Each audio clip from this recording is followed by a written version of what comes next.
On. Here we go. Okay, thanks. Morning. Sorry, Premier, before I think there's some unfinished business from Saturday. I think Albertans deserve an answer. As you know, you're the Premier, you can make health decisions, but I think you would agree there's a responsibility to explain to Albertans why you're making these decisions.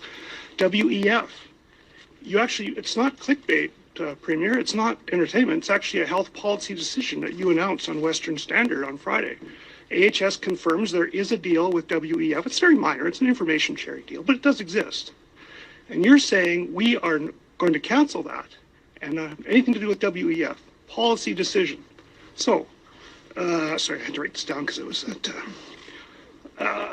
what concerns do you have then with WEF? And is it because you accept the online conspiracy theory that WEF is a front for a global cabal of world leaders bent on using the pandemic to destroy capitalism and install a socialist dysfunctional dystopia? And I'm sorry if I didn't get the whole theory correct.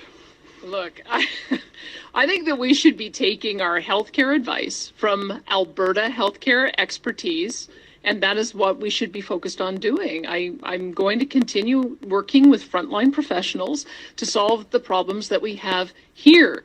And the problems that we have here are related to emergency services, ambulances, our emergency rooms, as well as the inability to get surgical initiatives at our rural hospitals. That's the advice I want to be taking right now, and that's the focus that I want to have. And all the expertise we need for that is right here in Alberta. Where then, Premier, you still haven't answered the question, Premier. You do not want to have anything to do with the WEF, and you have a well-documented appetite for alternative media sources. So if you're not going to answer the question, and you haven't done so now a third time, the question is, why won't Danielle Smith answer that question? And I put it to you, Premier, I put it to you that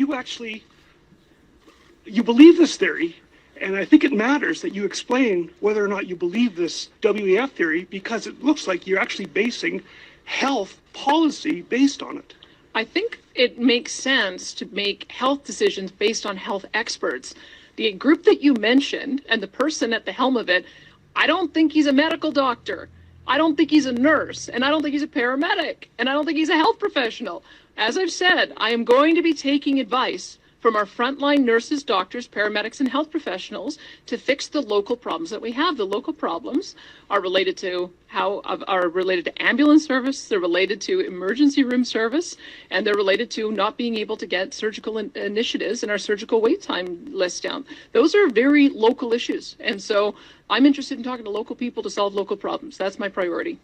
Thanks, Dean. Next question, Michelle, go ahead. Hi, Premier. I want to follow up on what Dean was just asking. I just want to ask you a very simple question. What are your views on the World Economic Forum? Well, I'm not a young global leader of tomorrow. I've never been to one of their events, and I look at Pierre Poilievre saying that he doesn't intend to go to their events and doesn't intend to have his ministers involved in them either. And I take the same view. But why? You're still not explaining what your views are on the World Economic Forum. Like, what do you find distasteful about it? I guess I find it distasteful when billionaires brag about how much control they have over political leaders, as the head of that organization has. And I think that that is offensive. The people who should be directing government are the people who vote for them. And the people who vote for me and for my colleagues are people who live in Alberta and who are affected by our decisions. And so, quite frankly, until that organization stops bragging about how much control they have over political leaders, I have no interest in being involved with them. My focus is here in Alberta, solving problems for Albertans with the mandate from Albertans.